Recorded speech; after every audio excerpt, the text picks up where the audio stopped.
Consider unit charge. तो unit charge word बहुत important है क्योंकि हम जो इनफाइनाइट पॉइंट से ब्रिंग कर रहे हैं पार्टिकल को चार्ज को, वो कैसा चार्ज है? हमारा यूनिट चार्ज है। ठीक है, तो bring a unit charge from infinite to particular point P and calculate total work done at point P। Okay, तो अब हम कंसीडर करेंगे नाउ,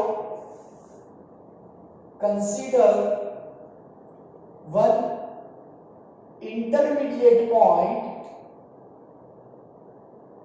P डैश। हमने क्या किया, इनफाइनाइट से P के बीच में कोई intermediate point P dash consider किया और वहां पे हमें कैलकुलेट करना है। Consider one intermediate point P dash, यहां पे हमने कंसीडर किया, तो वहां पे हम वर्क डन फाइंड करेंगे। तो सबसे पहले वर्क डन फाइंड करने के लिए हमें क्या करना पड़ेगा? फोर्स दोनों के बीच में फाइंड करना पड़ेगा। तो force acted upon that unit positive charge is given by, उसको हम कैसे डिफाइन करेंगे? तो जो हमारा फोर्स है उसको हम डिफाइन कर रहे हैं यहाँ पे delta F is equal to K Q1 Q2 upon R square. Okay, ये छोटा सा हमारा डिस्प्लेसमेंट है उसके लिए पहले हम कैलकुलेट कर रहे हैं। तो पहले तो हम फोर्स लगा लेते हैं Q1 कितना है?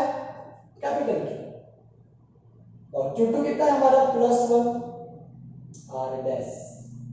यहां से यहां तक हमारा डिस्टेंस जो है वो हमारा R डैश है, तो हम R डैश लगा लेते हैं, R डैश का स्क्वायर, R डैश का स्क्वायर। ठीक है, अब फोर्स हमारा कितना है? KQ अपॉन R डैश का स्क्वायर, ये हमारे फोर्स की वैल्यू मिली। अब हमें तो वर्क डन फाइंड करना है इस छोटे से P डैश पॉइंट पे, छोटे से पार्टिकल जो है यूनिट चार्ज, उसमें वर्क डन कितना हो रहा है? तो work done on it is defined as, अब आप देखो जो वर्क डन होगा वो कैसे डिफाइन कर पाएंगे हम? Delta W is equal to force into displacement, force into displacement. तो डिस्प्लेसमेंट हमारा कितना आ रहा है यहाँ पे? बहुत छोटा डिस्प्लेसमेंट है, डेल्टा R डैश। ठीक है, अब हम यहाँ पे क्या करेंगे? ये जो डॉट, ये दोनों वेक्टर क्वांटिटी है। Okay, force and displacement both are vector quantity, so if we remove that dot then cos theta will be there, and here force acting on that unit particle is in this side and displacement is in this side, so both are opposite to each other, both are opposite to each other, so that here cos 180 over there and value of cos 180 is -1। so यहां पे हम लिख पाएंगे, यहां पे हम लिख सकते हैं delta W is equal to minus delta F delta R dash. Okay, and what is value of delta F delta W is equal to, सबसे पहले हम एक काम करते हैं, वैल्यू रख देते हैं डेल्टा F की। वैल्यू हमारी क्या है? KQ upon R dash square. ठीक है, ये हमारी वैल्यू हो गई KQ upon R dash square into delta R dash.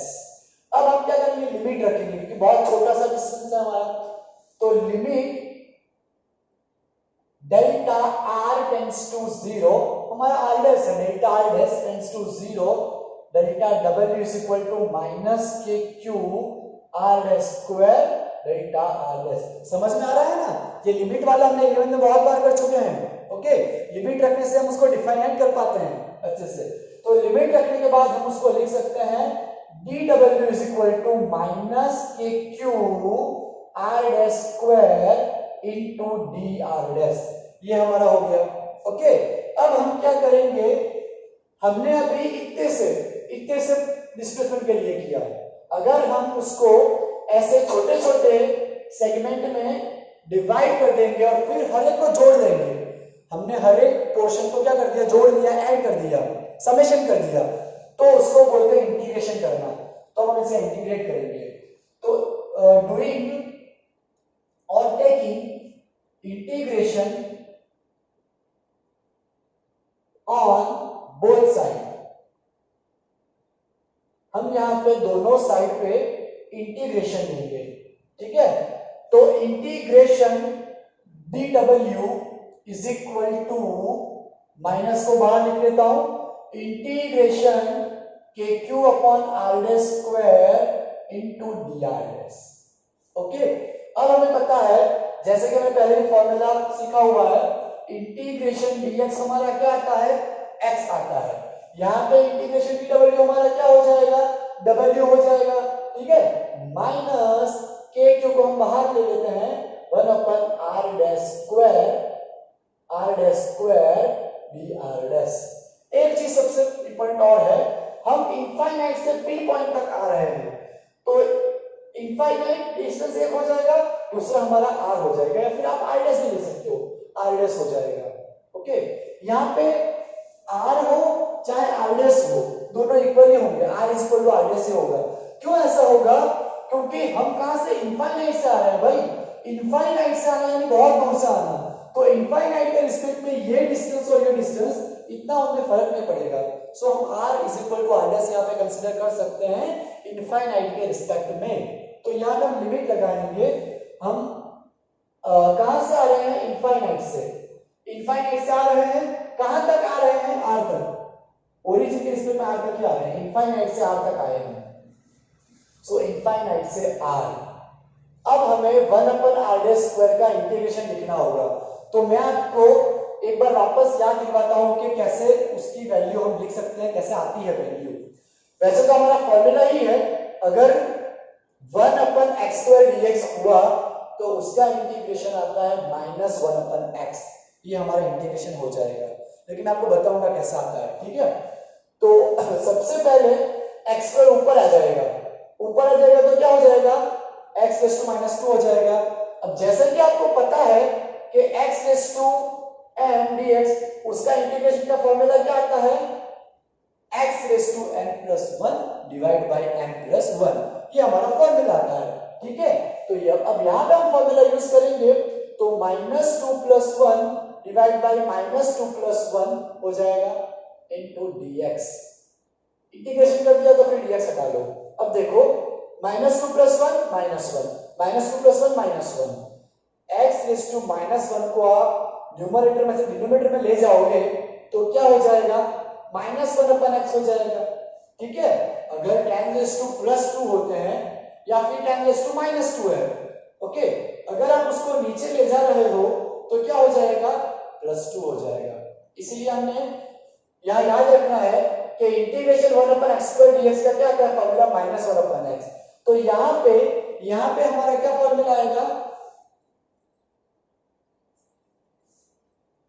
यहाँ पे हमारा फॉर्मूला आएगा -1 अपन आर डैश। ये जो हमारा 1 upon R dash square D R dash है, वो हमारा फॉर्मूला आएगा -1 अपन आर डैश। तो ये एक इंपॉर्टेंट चीज है जो आपको याद रखनी है, ठीक है।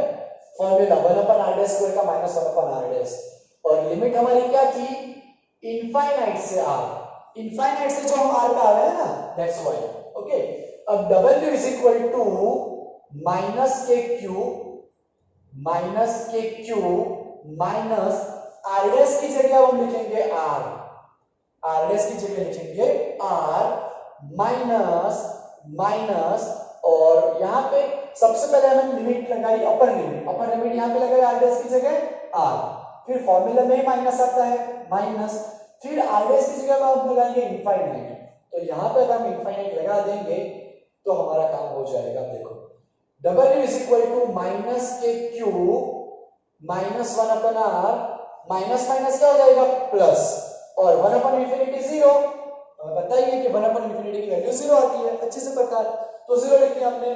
अब w is equal to -kq -1 upon r, ये फॉर्मूला हो गया हमारा। ओके, अब एक और चीज पता है कि माइनस माइनस क्या होता है, प्लस हो जाता है, माइनस माइनस का मल्टीप्लिकेशन प्लस हो जाएगा। तो w इज इक्वल टू हमारी वैल्यू आ जाएगी kq बाय r। हमारा जो वर्कडन आया वो कितना आया, kq बाय r आया, पॉइंट चार्ज को इनफाइनाइट से p पॉइंट तक लाने में, ठीक है, टोटल वर्कडन आया ये हमारा। अब देखिए, इसको हम इक्वेशन नंबर 1 बोल देते हैं, ठीक है। अब now as we know that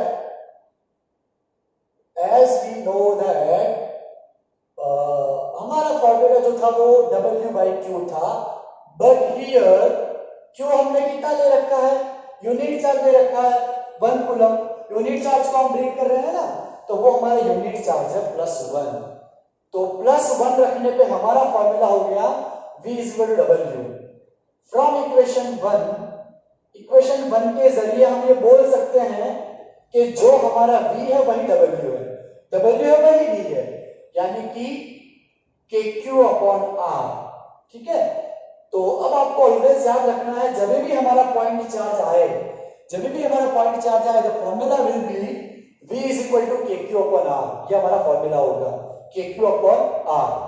ठीक है, अब एक और चीज का, अगर हम K की वैल्यू लगा दें यहां पे तो हो जाएगा 4πε0R। V = Q/4πε0R। ये हमारा फॉर्मूला हो जाएगा V = Q/4πε0R। This is the formula for a point charge. Okay, point charge के लिए हमारा ये इलेक्ट्रोस्टैटिक पोटेंशियल का फॉर्मूला आया, KQ/R। अब हम एक डिफरेंस देखते हैं दोनों में, इलेक्ट्रिक फील्ड में और इसमें डिफरेंस क्या है। तो यहाँ पे थोड़ा इसको रफ करके देखते हैं। अब देखो इंपॉर्टेंट चीज, ये हम ग्राफ बना लेते हैं सबसे पहले। ओके, ग्राफ हो गया हमारा।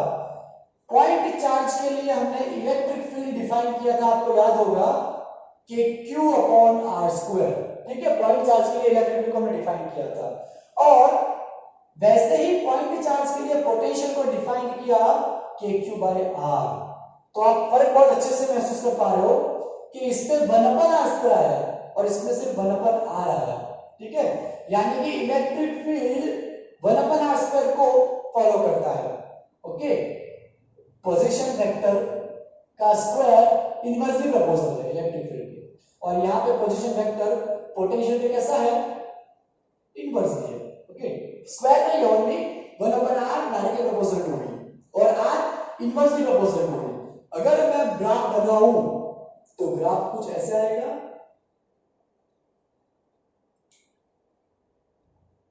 ओके, जो रेड पेन से जो ग्राफ बना है वो हमारा इलेक्ट्रिक फील्ड का ग्राफ है, और ब्लू पेन से जो ग्राफ बना है वो हमारा पोटेंशियल का ग्राफ है।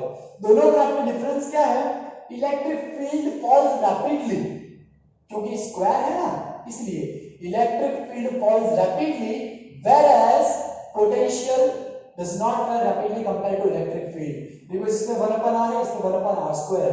तो ये डिफरेंस आपको अच्छे से याद होना चाहिए। दोनों के पॉइंट चार्ज की फॉर्मूला भी आपको अच्छे से पता होनी चाहिए।